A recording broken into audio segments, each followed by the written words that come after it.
Hi friends, welcome to ఒరే మచ్చా YouTube channel. T20 ప్రపంచ cup 2024లో team India అయితే సూపర్ ఎయిట్కి అయితే దూసుకెళ్లడం జరిగింది. ఈ సూపర్ ఎయిట్లో వచ్చేసరికి టీమిండియా యొక్క ప్లేయింగ్ 11 ఏ విధంగా ఉండబోతుంది, ఏ ఏ ప్లేయర్ పైన వేటు పడే అవకాశం ఉంది, దాని గురించి పూర్తి డీటెయిల్ తెలుసుకునే ముందు మా ఛానల్ సబ్స్క్రైబ్ చేసుకోండి. పక్కన ఉన్న బెల్ ఐకాన్ మాత్రం అయితే క్లిక్ చేసి పెట్టుకోండి. ఫర్దర్గా మేము వీడియోలు అప్లోడ్ చేసినప్పుడు మీకు నోటిఫికేషన్ వస్తుంది. టీ20 ప్రపంచ కప్ 2024లో టీమిండియా అయితే వరుస విజయాలతోనైతే సూపర్ ఎయిట్కి అయితే దూసుకెళ్లడం జరిగింది. గ్రూప్ ఏలో టాప్ పొజిషన్లో నిలవడం జరిగింది.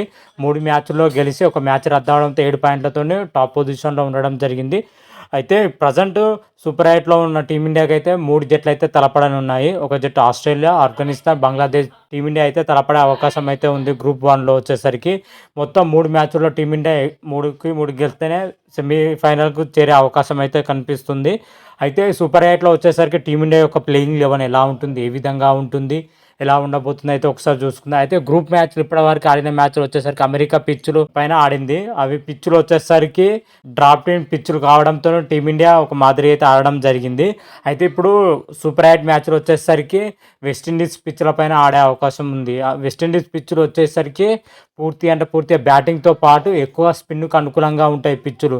అందుకే టీమిండియా ప్లేయింగ్ 11 అయితే పూర్తిగా చేంజ్ అయ్యే అవకాశం అయితే కనిపిస్తుంది. ఎందుకంటే అమెరికా పిచ్చులు ఒక మాదిరిగా ఉంటాయి, వెస్టిండీస్ పిచ్చుల పైన ఒక మాదిరిగా ఉంటుంది. కాబట్టి టీమిండియా ప్లేయింగ్ 11 అయితే టోటల్గా చేంజ్ చేసే అవకాశం అయితే కనిపిస్తుంది.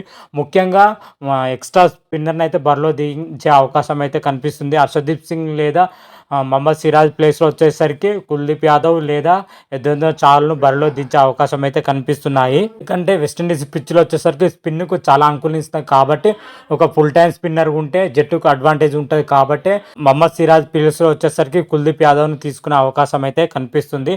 అదేవిధంగా అక్కడ వెస్టిండీస్ పిచ్చులు స్పిన్తో పాటు బ్యాటింగ్ కూడా అనుకూలంగా ఉంటుంది. కాబట్టి మన రవీంద్ర జడేజాను పక్కన పెట్టి అతని ప్లేస్లో వచ్చేసరికి యశస్వి జైస్వాల్ని తీసుకునే అవకాశం అయితే కనిపిస్తుంది. ఎందుకంటే బ్యాటింగ్ డెప్త్ కోసమే ఇది చేంజ్ చేస్తున్నట్లయితే తెలుస్తుంది. ఎందుకంటే రవీంద్ర జడేజా ఆశించిన స్థాయిలో రాణించలేకపోతున్నాడు గత మ్యాచ్ల నుంచి. అందుకే అతను పక్కన పెట్టి అతని ప్లేస్లో వచ్చేసరికి యశస్వి జైస్వాల్ను తీసుకోవాలని అయితే టీమిండియా మేనేజ్మెంట్ అయితే భావిస్తుంది.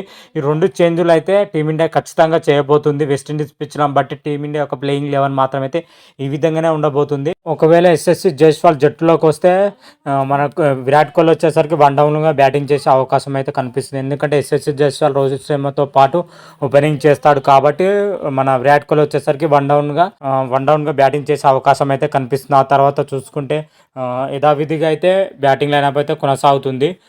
రిషబ్ పంత్, సూర్యకుమార్ యాదవ్, శివం దుబే, హార్దిక్ పాండ్యా, అక్షర్ పటేల్ లైన్గా అయితే బ్యాటింగ్ లైనప్ అయితే కొనసాగుతుంది.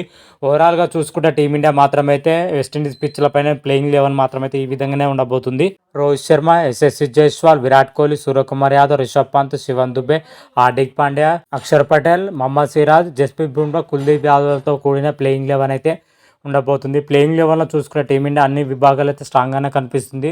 ముఖ్యంగా వచ్చేసరికి మిడిల్ ఆర్డర్ బ్యాట్లోనే ఎక్కువగా రాణించాలి. గత కొన్ని మ్యాచ్ల నుంచి మిడిల్ ఆర్డర్ చాలా పేలవంగా మారింది. కాబట్టి సూర్యకుమార్ యాదవ్, రిషబ్ పంత్, శివం దుబే, హార్దిక్ పాండ్యా తప్పకుండా రాణించాలి. ముఖ్యంగా శివం దుబే మాత్రమైతే గత 2 మ్యాచ్లో ఆడలేదు. కాకపోతే అమెరికాతో జరిగిన మ్యాచ్లో ఫామ్లోకి రావడం టీమిండియా కలిసి వచ్చే అంశం అని కూడా చెప్పుకోవచ్చు. అదేవిధంగా ఓపెనింగ్ పొజిషన్లో రోహిత్ శర్మ, విరాట్ కోహ్లీ కూడా రాణించాలి. ఎందుకంటే వీళ్ళు రాణిస్తేనే టీమిండియా భారీ స్కోర్ చేసే అవకాశం ఉంటుంది.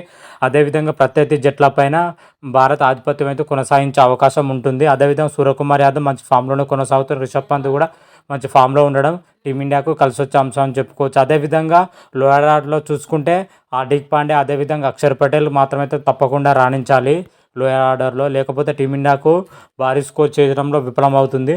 ఓవరాల్గా చూసుకుంటే అటు బౌలింగ్ పొజిషన్ అయినా బ్యాటింగ్ పొజిషన్లో టీమిండియా యొక్క ప్లేయింగ్ 11 అయితే చాలా స్ట్రాంగ్గా ఉంది అని చెప్పుకోవచ్చు. అయితే ఇదే ప్లేయింగ్ 11తో బరిలో దిగే అవకాశాలు అయితే ఎక్కువగానే కనిపిస్తున్నాయి. మరి చూద్దాం, ఏమైనా చేంజ్ చేసి ఉంటే మరొక వీడియో చేసి క్లియర్ కట్గా అయితే ఎక్స్ప్లెయిన్ చేస్తాను.